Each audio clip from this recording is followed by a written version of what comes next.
Hello, Ukraine. Hello, everyone. I'm Margarita Liubomska, here with you on Razom UA.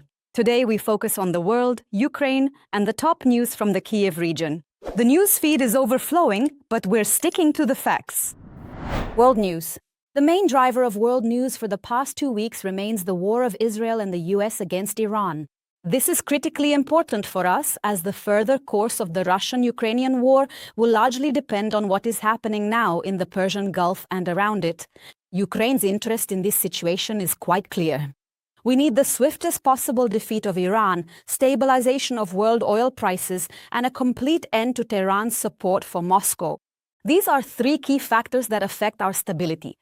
At the same time, we don't forget that the Islamic Revolutionary Guard has yet to answer for its crimes against us.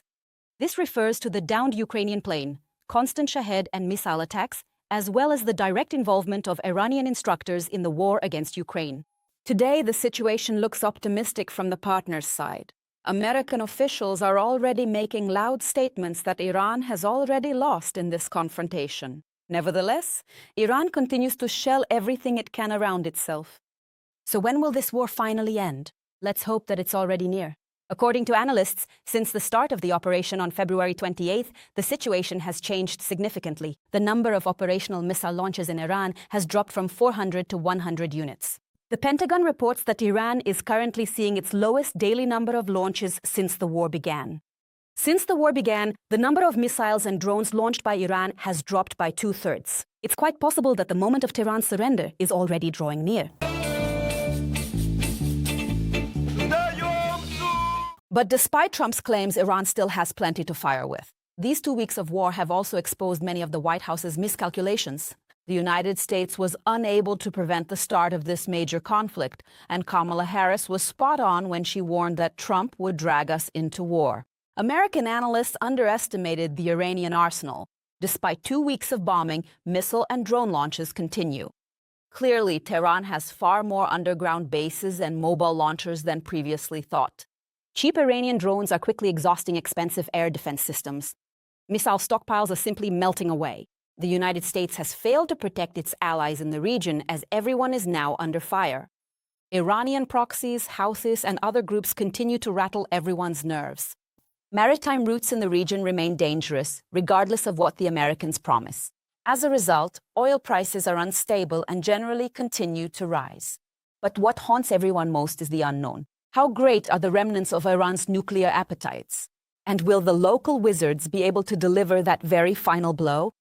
There's an old rule: if a gun hangs on the wall, it's bound to go off. If tyrants stockpile weapons for years, one day they're going to use them. We Ukrainians know this from our own bitter experience, so we're watching developments closely. News from Ukraine. Let's start with a difficult topic. This Saturday, March 14th, the enemy struck our energy infrastructure again. Almost all missiles and drones were targeted at facilities in the Kyiv region. The Trypilska thermal power plant and a substation in Nalivaikivka were hit. Russia launched a massive amount of weaponry, about 70 missiles and over 300 drones. Unfortunately, there are casualties and injuries. Our condolences to everyone who lost their loved ones. Our energy workers are doing the impossible to keep the lights on. Ukraine has sent a team of experts and interceptor drones to the Middle East to protect US bases in Jordan. Zelensky confirmed that our specialists will also visit Qatar, the Emirates, and Saudi Arabia. We will help our partners fight Iranian Shaheds, as we've learned to do it better than anyone else. Do you remember how at the start of the full-scale war we begged the world, close the sky over Ukraine? Back then they told us we didn't have the maps. Well, we do have maps, and every move has been recorded for a long time. We remember everything, those who truly helped us, and those who just stood on the sidelines. We also see clearly who exactly is blocking the large loan from Europe. The actors are the same: Orban from Hungary and Fico from Slovakia. They are openly demanding the return of Russian oil because they are so eager to keep feeding the Kremlin's killing machine with more money. But they're planning to bypass this veto. The issue will be resolved at the summit in just a week, on March 19th. Brussels promises Ukraine will get the money one way or another. If the Kremlin's friends interfere again, individual European countries will help us directly. Most of these funds will go to weapons, the rest to salaries and pensions. Fortunately, we have time. Thanks to the IMF's support, we'll comfortably hold out until May. So there won't be any collapse, no matter what anyone might hope for.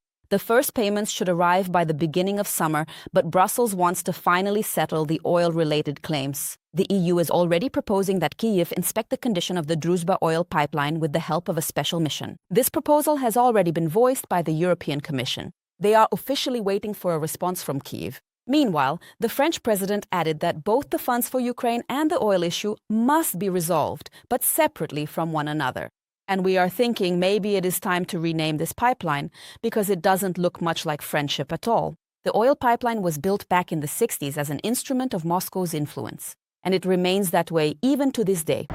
Meanwhile, Hungary has indeed sent a specialized delegation of its own inspectors to us, led by Gábor Csepek.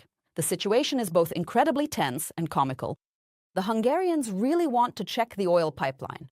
But here is the catch. Ukraine did not agree to this visit at all. Our Ministry of Foreign Affairs officially stated these guests have no official state status. They entered as ordinary private individuals, simply under Schengen rules. So it is a kind of industrial tourism then. Budapest claims they notified us in advance, but our Ministry of Foreign Affairs issued a response stating clearly the proposed time is unacceptable and the dates must be renegotiated. However, Orban ordered Csepek to remain in Kyiv. Supposedly, this shows a readiness for dialogue. Well, being a guest without an invitation is quite a skill too. And one particular member of this group flatly refused to go at all. It turned out that he is an ethnic Ukrainian from Zakarpattia. He still has our passport, so the man was simply afraid of mobilization. He probably decided that checking the pipe in Kyiv is not the best time for a holder of a Ukrainian document. Currently, no official meetings with the Hungarians are planned. Kyiv stands its ground. This group has no mandate for negotiations. So what exactly the Csepek team is doing in the capital right now is a big mystery. The identity of the fifth participant, who never dared to make the trip, also remains unknown.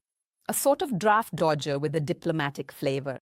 I wonder how this strange scandal will eventually end, but it's probably time for the guests to pack their bags. Our forces have liberated over 400 square kilometers in the Dnipropetrovsk region. In some areas, the armed forces of Ukraine have advanced 12 kilometers. We also have successes near Kupyansk and Huliaipole. In other directions, consistently heavy fighting continues. Important news about the exchange.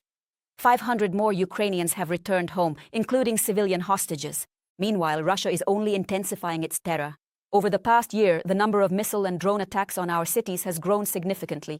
Now, 4 times more drones and twice as many bombs are being launched at us than a year ago.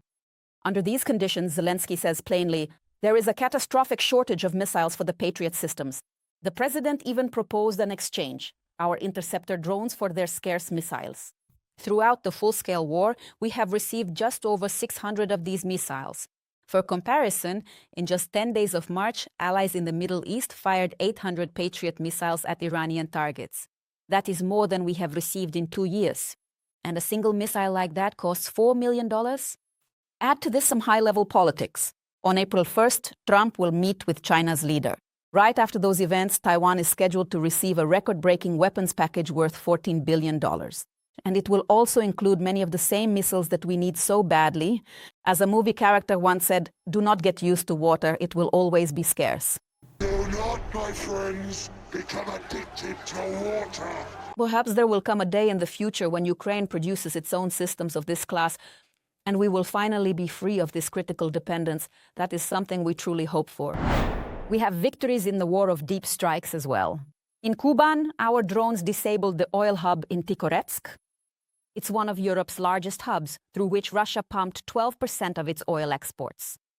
This is a direct hit to the aggressor's wallet, as terminals in Novorossiysk and Tuapse are also targeted. The enemy's oil logistics in the south are now almost paralyzed. It's impossible to redirect these flows. We thank our defenders for such precision work. Make sure to subscribe to our channel, give us a like, leave a comment, and hit that notification bell so you don't miss any of our upcoming episodes. Thank you for being with us. Together we are strong, together we are a nation. This was Margarita Liubomska on the Razom UA channel. Take care of yourself and your loved ones.